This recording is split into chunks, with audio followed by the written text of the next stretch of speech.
ఎన్నికల హామీలో భాగంగా తెలుగుదేశం పార్టీ ఇచ్చిన సూపర్ 6 పథకాలకు బడ్జెట్లో మొండి చేయి చూపించారని MLC YSR Congress party city నియోజకవర్గ ఇన్ఛార్జి పర్వతిరెడ్డి చంద్రశేఖర్ రెడ్డి విమర్శించారు. గత ఎన్నికలకు ముందు ముఖ్యమంత్రితో పాటు తెలుగుదేశం పార్టీ ఇచ్చిన హామీలను నెరవేర్చడంలో విఫలమయ్యారన్నారు. అందుకు తగిన బడ్జెట్ కేటాయింపులు జరపలేదన్నారు.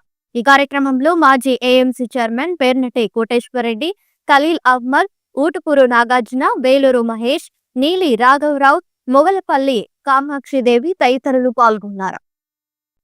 చంద్రబాబు నాయుడు గారు ఎన్నికలకు ముందు చెప్పినటువంటి ప్రధానమైన మాట, చాలామంది ఇతర దేశాల్లో ఉండేవాళ్ళు కానీ ఇతర రాష్ట్రాల్లో ఉండే వాళ్ళకి కానీ అమితంగా ఒక భ్రమించినటువంటి మాట, మన రాష్ట్రం 13 లక్షల కోట్లు, ఒక్కొక్కసారి అయితే 14 లక్షల కోట్లు అప్పు అయిందని ఆయన చెప్పడం, ఆయన ఇచ్చినటువంటి మేనిఫెస్టోలోనే ఫస్ట్ పేజీలో రాష్ట్రంలో 13 లక్షల కోట్లు అప్పులున్నాయని అందరికీ కూడా మీడియా ద్వారా ఎక్కడికి వెళ్ళినా కూడా ఇదే మాటను ఆయన ప్రస్తావించడం కూడా జరిగింది.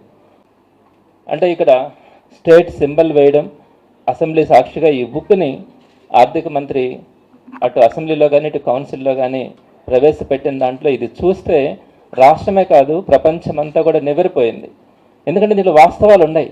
అప్పుల గురించి 13 లక్షల కోట్లు 14 లక్షల కోట్లు అని చెప్పినటువంటి చంద్రబాబు నాయుడు గారు ఈ వాస్తవాలు తెలియచేయడం ఆయనకు ఒక భయాన్ని కలిగించే సుమారుగా 6 నెలల పాటు ఈ బడ్జెట్ సెషన్స్ని పోస్ట్పోన్ చేసుకుంటా ఎట్టకేలకు ఇంకా తప్పనిసరి పరిస్థితుల్లో ఆ బడ్జెట్ సెషన్స్ని పెట్టడం కానీ దాంట్లో ఇచ్చినటువంటి వాస్తవాలను కన్నా గమనిస్తే అందరూ కూడా ఆశ్చర్యపోయాం.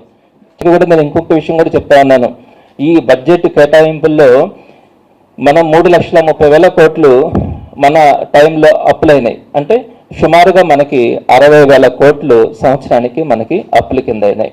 అయితే చంద్రబాబు నాయుడు గారు ఇలాంటి పథకాలు ఏమీ ఇవ్వకుండానే 91,000 కోట్లు ఈ ఒక్క సంవత్సరంలోనే నేను అప్పు చేస్తానని చెప్పి ఆయన ఈ బడ్జెట్లో కూడా చూపించడం జరిగింది.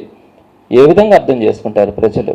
91,000 కోట్లని మీరు ఈ సంవత్సరానికి ఎలాంటి పథకాలు కానీ ఏ ఒక్కరికి కానీ ఇవ్వకుండానే మీరు 91,000 కోట్ల అప్పులు చేస్తే ప్రజలు ఎలా రిసీవ్ చేసుకుంటారు? దీన్ని మోసం అనరా?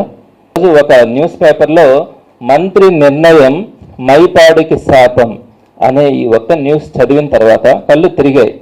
ఎందుకంటే మీ అందరికీ తెలుసు ఈ ఇష్యూ అనుకుంటేనే అందరికీ కూడా కడుపు మండేటువంటి అంశం. విషయం ఏంటంటే మన టైంలో జగన్మోహన్ రెడ్డి గారు సీఎంగా ఉన్నప్పుడు వైఎస్ఆర్సీపీ ప్రభుత్వంలో 2 సంవత్సరాలు కోవిడ్ వచ్చినా కూడా మనం నెల్లూరుని చక్కగా అభివృద్ధి చేసుకున్నాం. ఆ రోజు మన ఎమ్మెల్యే అనిల్ కుమార్ గారు కానీ మంత్రిగా ఉన్నప్పుడు ఆయన ఇచ్చినటువంటి కోఆపరేషన్ కానీ చాలా చక్కగా మనం డెవలప్ చేసుకున్నాం. నారాయణ గారు ఆ బ్యాలెన్స్ ఉన్నటువంటి కొంచెం వర్క్స్ని కూడా కంప్లీట్ చేయలేదు.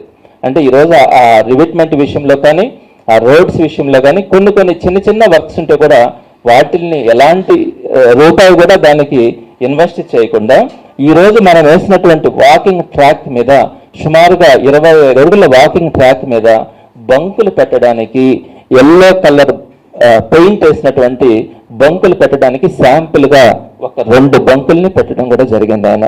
ఇది తెలిసిన వెంటనే మేము కమిషనర్ని కలిసాము, మిగిలిన అధికారులందరికీ కూడా రిప్రజెంటేషన్స్ ఇచ్చాం.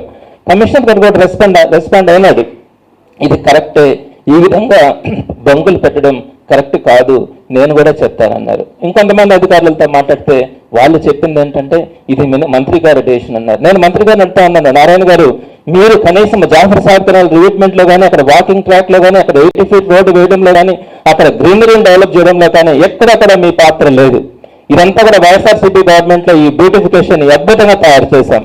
మీరు కనీసం అక్కడ ఉన్నటువంటి పెండింగ్ పనులు కూడా చేయకుండా ఇక్కడ మొత్తం షాపులు సుమారుగా 200 షాపుల్ని కంటిన్యూగా పెట్టడానికి మీరు ప్రయత్నిస్తూ ఉన్నారు. ఇది అన్యాయం కాదా? ఆ ప్రభుత్వంలో పెట్టుకోలేకనా?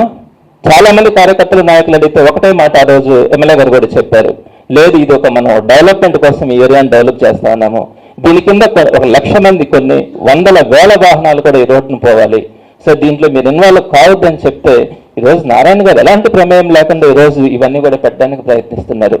ఇది చెప్పిన తర్వాత కమిషనర్ గారు వాళ్ళందరికీ చెప్పిన తర్వాత నిన్నటి రోజున మళ్ళా ఇట్లాంటి ఒక డబుల్ డెక్కర్స్ లాంటివి, అంటే రెస్టారెంట్లు కానీ బార్లు కానీ ఏదైనా పెట్టుకునే దానికి అవకాశం ఉండేటట్లుగా ఇలాంటి పెద్ద పెద్ద ఈ షాప్స్ని తీసుకొని వచ్చి ఏమంటారు వీటిని కంటైనర్స్ని తీసుకొని వచ్చి అక్కడ పెడుతున్నారు. శాంపుల్కి ఒక కంటైనర్లు పెట్టినారు.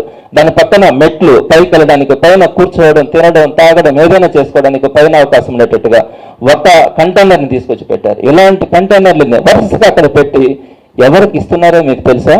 చెప్తే నెల్లూరు ప్రజలు ఆశ్చర్యపోతారు. ఆయన దగ్గర ఎంప్లాయీస్గా, ఆయన ఎన్నికల్లో ఆయన దగ్గర శాలరీ కోసం పనిచేసినటువంటి కొంతమంది వ్యక్తుల కోసం ఈ షాపుల్ని పెట్టిస్తా ఉన్నారు. నేను నెల్లూరు డెవలప్ చేస్తాను, నేను నెల్లూరుని 5,000 కోట్లతో అభివృద్ధి చేస్తాను, ఇక్కడ పార్కులు కానీ ఇండస్ట్రీస్ కానీ అన్నీ తీసుకొని వచ్చి ఎంప్లాయ్మెంట్ని క్రియేట్ చేస్తాను, ఎన్నో చెప్పారు, నమ్మాం. ఇంకా ఏం చెప్పారు? 95% కంప్లీట్ అయింది, అండర్ గ్రౌండ్ డ్రైనేజ్ కానీ అలానే వాటర్ సిస్టమ్ కానీ ఇవన్నీ కూడా కంప్లీట్ అయినాయి, జస్ట్ కనెక్షన్స్ ఇవ్వాలా, నేను రాగానే 4 రోజుల లోపల అవన్నీ పూర్తి చేస్తానన్నారు. 1 పోయింది, 2 నెలలు పోయింది, 4 నెలలు పోయింది. వెయిట్ చేస్తాం, మాకేమీ అంత ఆతృత ఏం కాదు. మీరు చిన్నగా సమయం తీసుకుని చేయండి. నాకేమీ రాజకీయాలు మాట్లాడాలని నాకేమీ ఇంట్రెస్ట్ కాదు. ఒకరిని అనవసరంగా నేను బ్లేమ్ చేయడం కూడా చేయను. చాలా మంది చెప్పారు అక్కడ జరుగుతున్నటువంటి తప్పులు, అక్కడ ఏదో ఇసుక అట్టు చేస్తున్నారు, ఇది చేస్తున్నారంటే కూడా కొన్ని విషయాల్లో మేము ఇన్వాల్వ్ కాం. వాళ్ళకు ఒక అవకాశం ప్రజలు ఇచ్చినారు. సో కొంతకాలం పాటు వాళ్ళు పాలన చేస్తారు. చివరిలో తప్పులు జరిగినప్పుడు ప్రజల దృష్టికి తీసుకెళ్తాం. కానీ ఈ విధంగా కానీ అక్రమాలు చేస్తా ఉంటే మాత్రం ఓర్చుకోలేక మాత్రమే ఈరోజు ఇవి చూస్తే కరెక్ట్ కాదు, ప్రజలకు మనం సమాధానం చెప్పుకునే పరిస్థితి లేదన్న ఆలోచనతో మాత్రమే మీ ముందుకు ఈరోజు వచ్చి చెప్పడం కూడా జరిగింది. నారాయణ గారికి నేను సవినయంగా 2 చేతులు జోడించి కూడా ఆయనకు చెప్తా ఉన్నాను, ఇలాంటి పనులను ప్రోత్సహించకండి. తప్పకుండా మీరు యువతకి అవకాశాలు ఇవ్వండి, అలానే మిమ్మల్ని నమ్ముకున్న వాళ్ళకి సహకారం అందించండి. ఏం తప్పులేదు, మీకు అట్లాంటి అవకాశాలు చాలా ఉన్నాయి. మీ చేతిలో ప్రభుత్వం ఉంది, మీరు మంత్రిగా ఉన్నారు, మీరు ఎన్నైనా చేయొచ్చు, చేయండి. కానీ ఇలాంటివి చేయొద్దు అని మీ ద్వారా ఆయనకి కానీ తెలుగుదేశం పార్టీ వాళ్ళకు కూడా నేను సవినయంగా తెలియజేస్తా ఉన్నాను. మరెన్నో వీడియోల కోసం మా ఛానల్ ని సబ్స్క్రైబ్ చేసుకుని పక్కనే ఉన్న బెల్ ఐకాన్ ని క్లిక్ చేసి యాక్టివేట్ చేసుకోండి.